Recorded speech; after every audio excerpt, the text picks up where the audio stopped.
All right, thank you so much for the invitation to present a little bit of information about, like Kelsey said, a nematode that is not in the state and that we do not want to come into the Washington wine industry.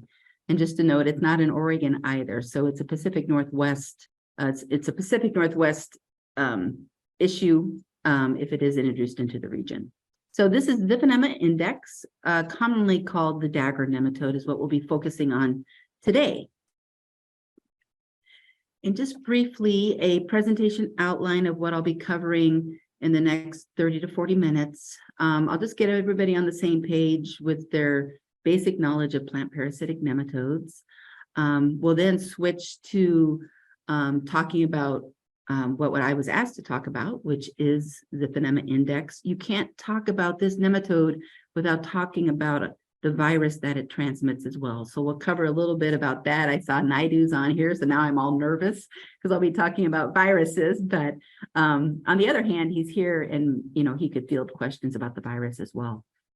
I'll talk about current knowledge and distribution of this disease complex, which is what it is, and then some prevention and management ideas. The prevention part of it, certainly something that we want to pursue as a community, and hopefully management options that we'll never have to employ here in Washington State. So just quickly, just to remind you all what nematodes are. They're the most abundant multicellular animals on the planet. You don't know a lot about them because they tend to be microscopic. For us who work in agriculture, we're mostly concerned with nematodes that reside in the water-filled pore space of soil. So they're unsegmented aquatic roundworms. They're less than 1 millimeter in length. Actually, the one we're going to talk about today is one of the bigger plant parasitic nematodes that you will find in soil. They occur in all environments. Again, we're mostly interested in the ones in soil. And the ones that we're going to talk about today are actually a very small part of the total diversity within this group of really interesting organisms. About only 10% of nematodes are plant parasitic and are of importance in agriculture. One of the common features in plant parasitic nematodes is how they interact with the plant.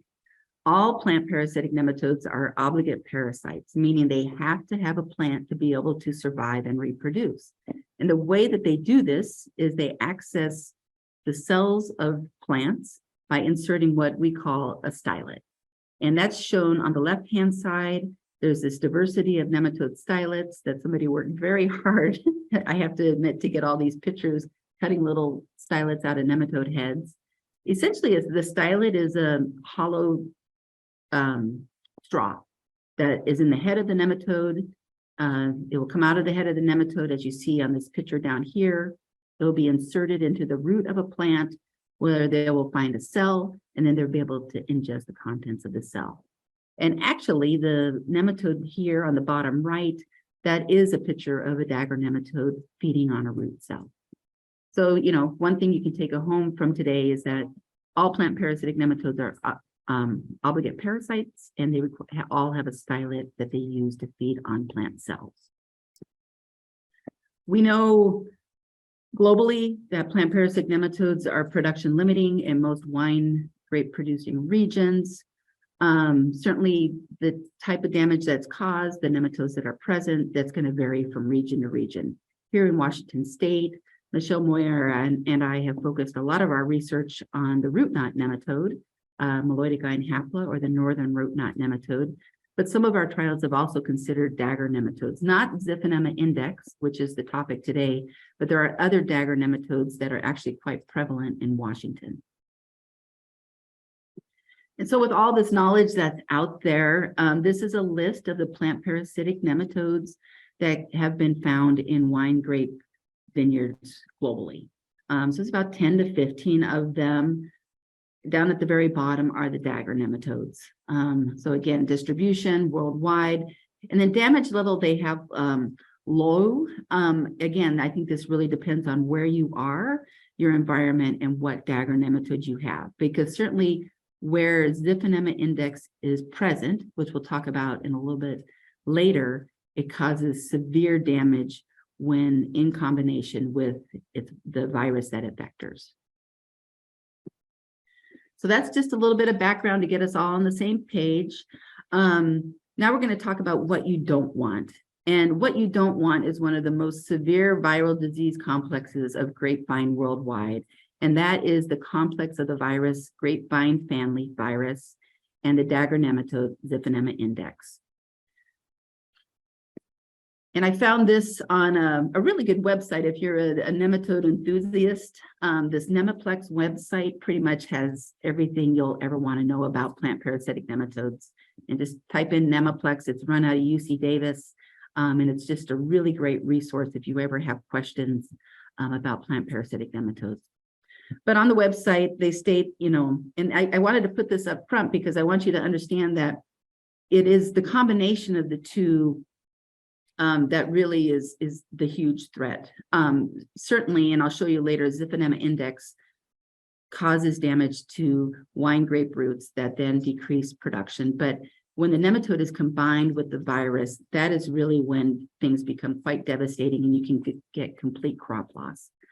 So the virus is intimately associated with the esophageal lining of the nematode. So I talked about the stylet that they uses it to feed. So just behind the stylet in the head of the nematode is the esophageal lining. So when the nematode ingests contents from the roots, it also takes in the virus, and that will adhere to a structure in the nematode. And it's amazing. It only takes 5 to 15 minutes of feeding of a nematode on a virus-infected vine. But once that nematode gets the virus, and if it doesn't feed again, it can retain that virus for 9 months. And this becomes important when you think about management, which we'll talk about later. The good news is that as this nematode matures and goes through its life cycle, as it goes from one stage to the next, it has to reacquire the virus. And we'll talk about that as well with the life cycle. So I think I put this up front because there's some key biological attributes to the system, which actually make it more manageable than some nematode virus problems that you're currently dealing with or that other grape producing regions are dealing with. So as I said, I can't really talk about Xiphinema index without talking about the virus as well. So the first few slides here will be about the virus, and then I'll move to the nematode, and then we'll kind of bring them back together. So as I said, the virus that is vectored by Xiphinema index is the grapevine family virus. It's a nepovirus. This means it's NE means nematode and PO means polyhedron particle. It's a double-stranded RNA virus. And when I was doing some research for this presentation, it stated that it is the oldest known viral disease of grape. So people have known about this disease for quite a long time. It has been found in Washington. That was with Naidu's group back in 2007, and there's a couple papers that they have out there on it. And it's important to note that while the virus was found in Washington, its vector, Xiphinema index, never was. Here's some kind of old school pictures, also from Nemaplex, showing some of the damage that is caused by the virus. It causes leaf malformations. Essentially, you get an asymmetrical leaf due to the virus. You'll get some mosaic leaves and shoots. You'll get shortened nodes, inner nodes along the cordon. And then obviously you'll get reduced cluster weight. You'll probably also have a consequent in sugar accumulation and maybe some other attributes of the grape itself. So again, all kind of put together, a lot of these nepoviruses, grapevine family virus is one of the nepoviruses out there. There are others. And when the vine gets these viruses, again, like I said, it can be quite devastating and reduce production completely. Another picture from the internet, kind of showing that, and this is a diagnostic feature of a nematode transmitted virus. Nematodes aren't, the symptoms you'll see from a nematode are not spread throughout a field. Rather, we know that nematodes aggregate. So you might get an introduction of a nematode or of a virus, and it will slowly expand from that point of introduction. So usually with nematode diseases, you'll see these foci of plants that are affected either by the nematode or in this case by the virus. And I believe this is a picture from Germany that very nicely shows chlorotic vines in a group at this lower part of this vineyard. So there would be a diagnostic. If you were to start to see vines that were all across the vineyard that were similarly yellow, that wouldn't really key me into the idea that this might be a nematode transmitted virus. I would expect more spotty distribution throughout a vineyard. So those are the couple slides about the virus. Now I'm going to switch to the nematode. And as you know, this is Xiphinema index, the dagger nematode. It is what we call a migratory ectoparasite. So that means that it spends its entire life in soil. It has a very long stylet, as shown in the picture here that you've seen before. And that picture allows it, again, to migrate around, find a root, and then insert the stylet in and search around for cells to puncture and ingest the contents. They've shown that it can actually establish a feeding site and then use this stylet and kind of move around and puncture several cells. And this is going to be how it also acquires the virus. It's asexual. Males are not required for reproduction. Males can be present, but they aren't. But again, biologically, this is important because you only need one nematode to be introduced because it can then reproduce asexually and increase its population density. So you don't need a male and a female to be introduced. Again, historically, very interesting, similar to grapevine family virus being one of the oldest known viruses of grapevines. This is also the first recorded virus transmission by a nematode, and that would happen in the early 1900s. On the left is a schematic of Xiphinema index. And just kind of showing here, and I'll talk about this later, it's a very big nematode. It's one of the bigger nematodes that somebody like me will see in a soil sample. It also has a very characteristic tail, which is shown in the C diagram here. And I'll talk a little bit more about why I'm so confident that if a diagnostic lab in the region received a soil sample, that if a nematologist is looking at the soil sample or someone trained in nematology, you can't miss this nematode. A little bit about the life cycle, again, a biological attribute that is very important when considering management. Starting down on the bottom, the nematode will lay the eggs in soil. It will then go through 4 stages before it becomes an adult. And here it's first stage larva, second stage larva, third, fourth, and then adult, either male or female, mostly female. And again, the very important thing to understand about this life cycle is that if a first stage larva acquires the virus by feeding on a grapevine, when it molts, it loses its cuticle and then becomes a second stage larva. It also loses the virus because the virus is adhering to a structure in the nematode that is associated with the cuticle per se. So when it's shed, so is that structure that the virus is attached to. Proposed length of time for this life cycle in the literature varies from 30 days to months. Nematodes are dependent upon their environment. They're aquatic. They're in constant contact with their environment. So certainly temperature is going to drive the length of this life cycle. And I suspect in Washington, if this nematode was ever introduced, it would be probably on the longer side of the life cycle rather than a 30-day turnaround. A little bit about the host and distribution. As I showed you earlier, it's distributed worldwide. Unlike the dagger nematode that we have in Washington, this dagger nematode, Xiphinema index, has a very narrow host range. That's good and bad, as you'll see when we get to some management options. So its hosts are woody perennials, rose, apple, fig, grape, and a few other woody perennials. So as I said before, this nematode can cause damage to grapevines, although I do believe that it's the combination of the nematode damage with the virus that is the most severe. But that's not to say that a heavy infestation of Xiphinema index isn't going to reduce vine productivity. And so from a diagnostics perspective, if you're out there with a shovel and you're digging around in the irrigation zone of a grapevine, you could just dig up a few roots, and what you'll see are these kind of club-shaped roots. That's a result of nematode feeding. Essentially, it causes the root to die, and those, it no longer can extend roots out into soil. So that's shown in that middle image of this schematic from this paper. Up on the top, A is a healthy vine, B, C, and D are vines that have had Xiphinema index at different densities on it. So more nematodes, more severe damage to the root system.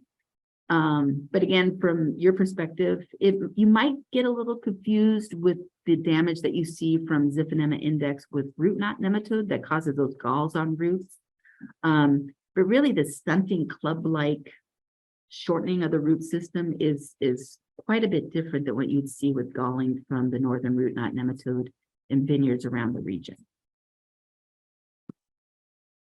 So diagnosis, again, this is probably not going to be you unless you're, again, a nematology enthusiast with a microscope at home. But if you get your soil sample, you send it off to one of the regional labs and they extract nematodes from soil, they'll be looking at them under a microscope and counting them. Xiphinema americanum is very commonly found in vineyards across Washington state. About 70% of the vineyards have Xiphinema americanum. This nematode is small. It's 1 millimeter in length. It's small. It's big, but it's small. It's big in relationship to other nematodes that you would find in a vineyard, but it's small in comparison to Xiphinema index, which can reach a length at maturity of 3 millimeters. So that's a big difference when you're looking at it under the microscope. The other big difference that a nematode diagnostician would see is that they would look at the tails, and they are night and day different. This is a Xiphinema americanum tail, H on the schematic, very pointed tail. And then the Xiphinema index has this little bump on the end of the tail, which is extremely diagnostic. So again, if a lab came across this, they'd see a very large dagger nematode with a little bump on the end of the tail, and they would know immediately that it's most likely Xiphinema index. We also have molecular tools to be able to confirm that diagnosis, as we have molecular tools and ELISA tools to also confirm the presence of grapevine family virus. So we have a lot of different diagnostic tools that we can bring to bear to ensure that what we're seeing and reporting is true. So when I was putting this together, I kind of thought, well, I think the question that is really being asked is whether this nematode, if introduced into Washington state, can survive. So I kind of just typed in, development temperature, Xiphinema index. Came up with quite a few papers. There's been a lot of research on Xiphinema index, specifically in France. They struggle quite a bit with this nematode virus complex. So there's a lot of information that's come out of there, and also Europe in general. So let's start up on the top left corner. In this paper from 1990, they found that reproduction of the nematode, so its ability to go through that life cycle, occurred between temperatures from 72 to 85, but there was almost none at 60 or 96. So certainly 72 to 85 are soil temperatures that we see up here and would support reproduction of the nematodes. If we go down to the bottom right-hand corner, paper in 1979, laboratory experiments. They saw that,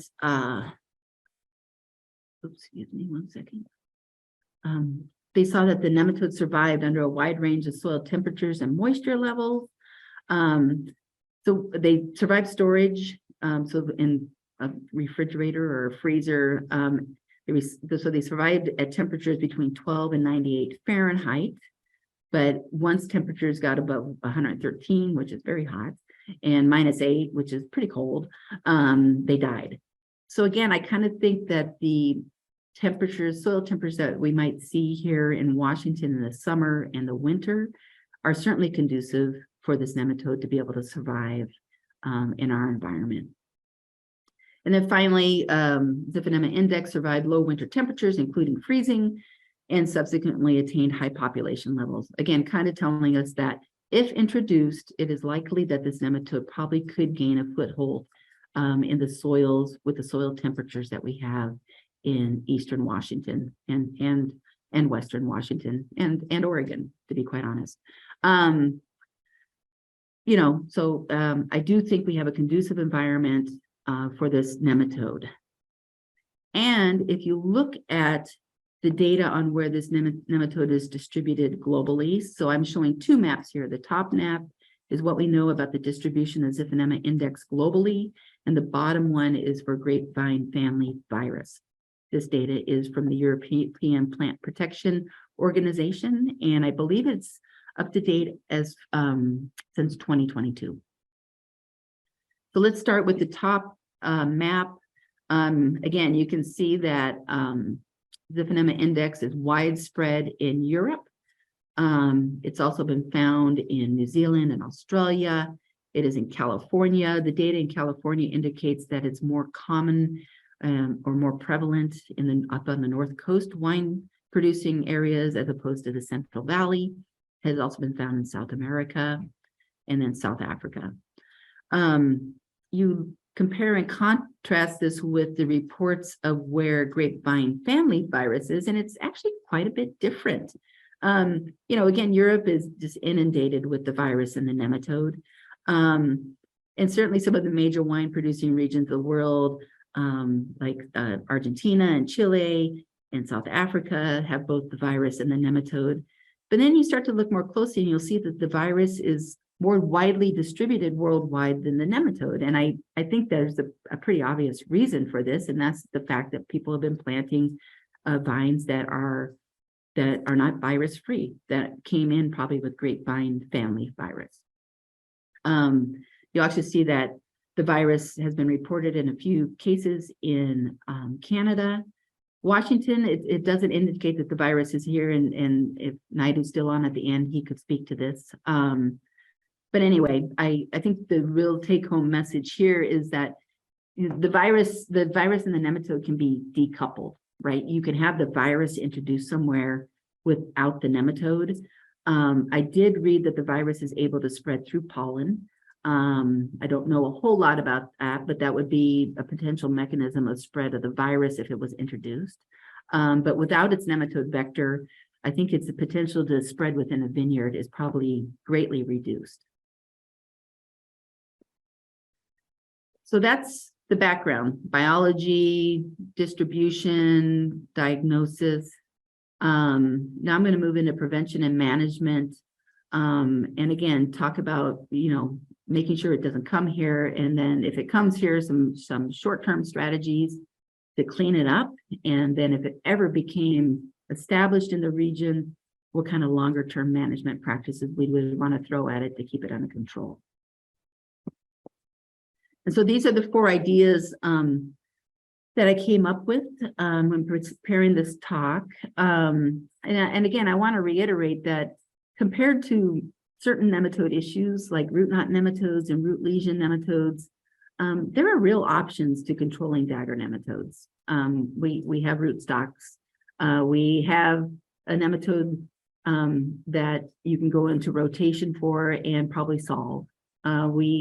We have a way to keep the virus out with not bringing in dirty vines, and it's very sensitive to fumigation. So those combined, I just want to maybe paint a little rosier picture. It actually is a nematode issue that is potentially solvable as opposed to some of the more intractable nematode issues like root knot nematodes globally. So we'll go through each one of these ideas and I'll tell you a little bit more about them. So number 1, take-home message from my presentation today is only use vines that are certified free of nematodes and viruses. I don't think we can say that enough. It takes everybody to do their due diligence to ensure that these devastating pathogens are not introduced into the region. And Washington State has an excellent framework in place to protect the industry through the Clean Plant Center Northwest, and then through the certification of Washington grapevines. So the regulatory aspect is in place, and all that is required is for folks that are establishing vineyards to pay a little bit more and get those vines from a reputable source that ensures that the vines are virus-free and nematode-free. The virus part of it certainly has received a lot more attention. From the nematode perspective, when you start to think about vines that are, or planting material that's free of nematodes, I think in most cases for an ectoparasite, so this nematode does not enter the root, in this you're getting a vine that somebody has dug out of some vineyard somewhere and it has a whole bunch of soil adhering to the roots. I don't see a huge risk of Xiphinema index coming in on material that's propagated in a greenhouse, or cuttings that are taken out of a nursery and then propagated in a soilless media. That's just not how Xiphinema index is going to show up. It's going to show up by digging a vine out of a infected vineyard and then moving it to a vineyard that doesn't have it. So, you know, this mechanism of certified material really revolves again around making sure that vines are free of viruses, and specifically in our case, grapevine family virus. So let's say that somebody got their buddy in the north coast of California to send them a bunch of vines from a vineyard that had Xiphinema index, brought it up here, planted it, you know, and then somewhere down the road, they took a soil sample, sent it off to a diagnostic lab, and they're like, you have Xiphinema index. And my immediate response would be, you know, this needs to be cleaned up and taken care of to reduce the risk of it spreading any further than that point of introduction. And that actually is, you know, quite achievable through the use of soil fumigation. So let's talk about soil fumigation a little bit, the pros and the cons and things you should think about when you're contracting out to have fumigation done in your field. So the table lists the fumigants that are available with the exception of methyl bromide. The only reason I include methyl bromide here is that it is still used in nurseries here in the Pacific Northwest to protect our agriculture industries and keep them free of nematodes. But I also wanted to show you because it has many traits that just made it an awesome fumigant. It was wide spectrum, killed nematodes, diseases, and weeds. It had chemical characteristics to it that are shown up in the left corner. It had a vapor pressure that was very high. It was soluble in water. You could inject it. It would move horizontally. It would move vertically. It would cover a lot larger volume of soil. That's in comparison to what we still have, which are things like chlorpicrin, which I would never use for nematodes because it's not a nematicide. We have metamsodium, 1,3-dichloropropene. We have telone C35, that's 1,3-dichloropropene mixed with chlorpicrin, and then potassium sodium. And you'll see on this list, you know, that they vary in their ability to control different types of soil-borne pests. I'm going to focus on 1,3-dichloropropene or C35 because they are good to excellent products to control nematodes. And if Xiphinema index showed up in the Pacific Northwest, this would be the go-to fumigant. I wouldn't mess around with metam. I wouldn't mess around with potassium sodium. We would go straight probably to 100% 1,3-D. And that's because of its tremendous nematicidal properties. Back to the figure up on the left-hand corner, we do have to think about the limitations of this fumigant in the fact that it has a much lower vapor pressure. So it's not going to move as readily in soil, and it's not as water soluble as methyl bromide. So when you inject at 18 inches, that compound is going to be limited in ability to move horizontally and vertically. So if you inject at 18 inches, anything beneath 18 inches probably won't be treated. And this, I kind of suspect with some of the information that Michelle and I have collected over the last decade, that you're going to want, if you have Xiphinema index introduced into a vineyard and it's been allowed to establish there for a while before it's detected, it's probably gone quite deep in soil. And the reason I say this is because we did some work with Xiphinema americanum in a couple vineyards here in Washington State. This diagram down on the left bottom corner, the 0.3 on the bottom axis is the vine row. 1.5 is in the middle of the alleyway. And then on the soil depth, you go from the surface at 30 down to about 4 feet down in soil at 122 centimeters.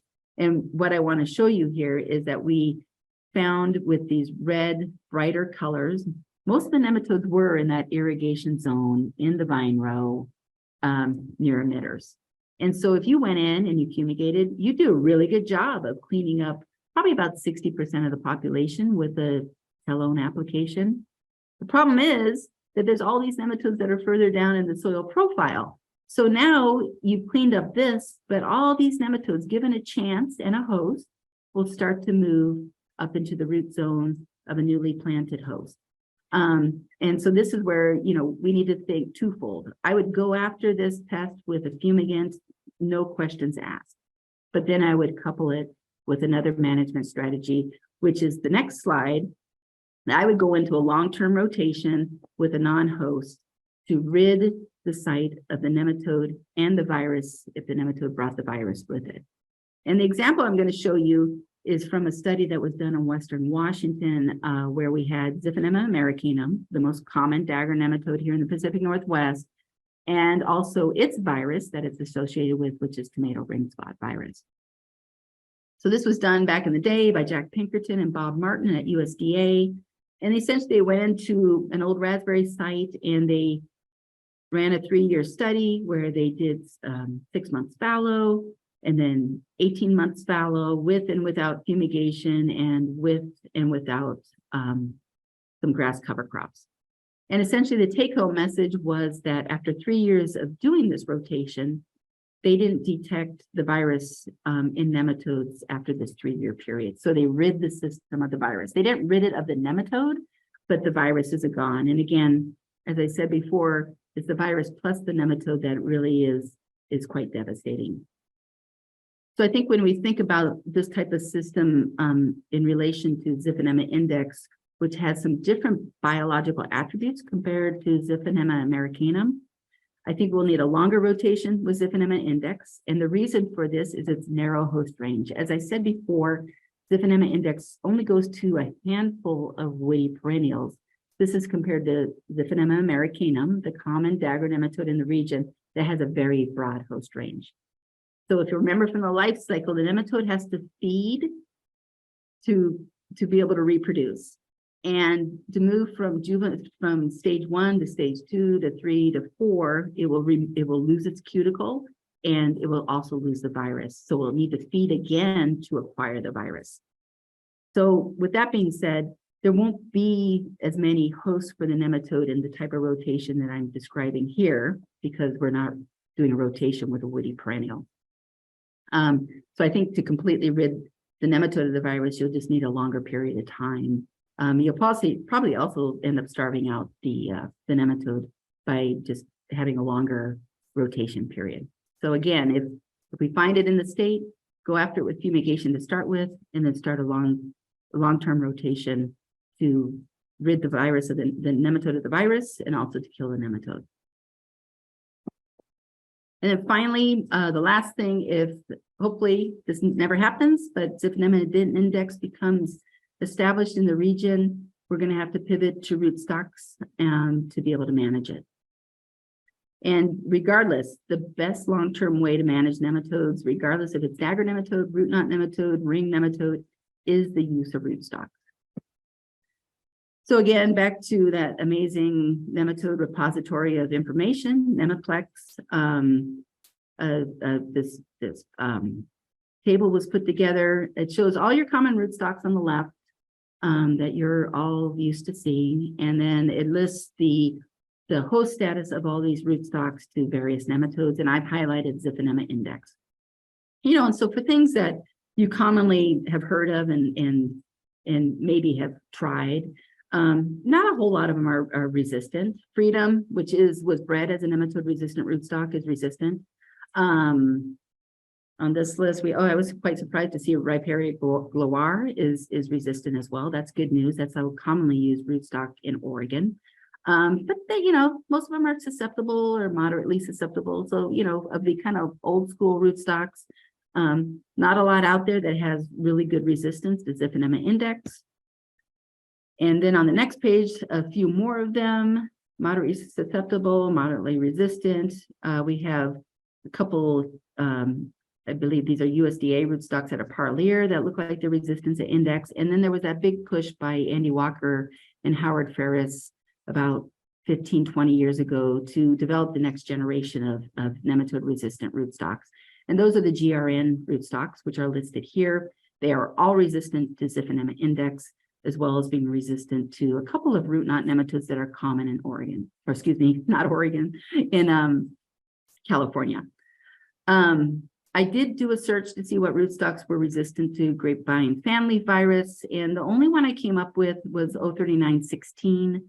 That was developed in California as well. So, and again, Naidu's on here, he might know more than I do, but certainly I don't think you could say with confidence that all rootstocks that are resistant to Xiphinema index are also resistant to the virus. So that's important to remember as well.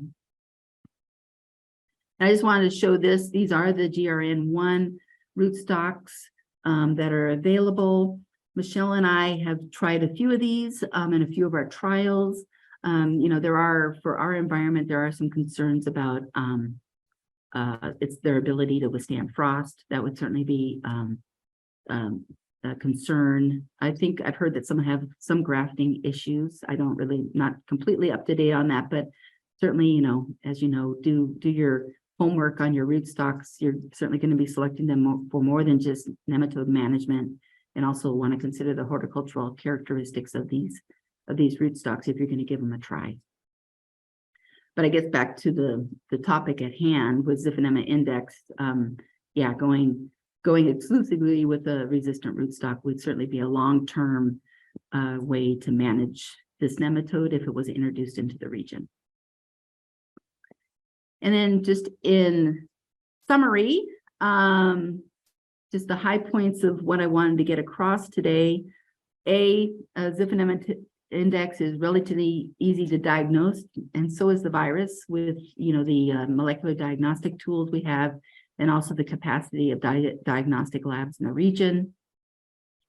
I firmly believe that the Washington wine industry needs to work together to exclude this virus nematode complex. So again, back to only using vines that are certified free of viruses and nematodes is a must.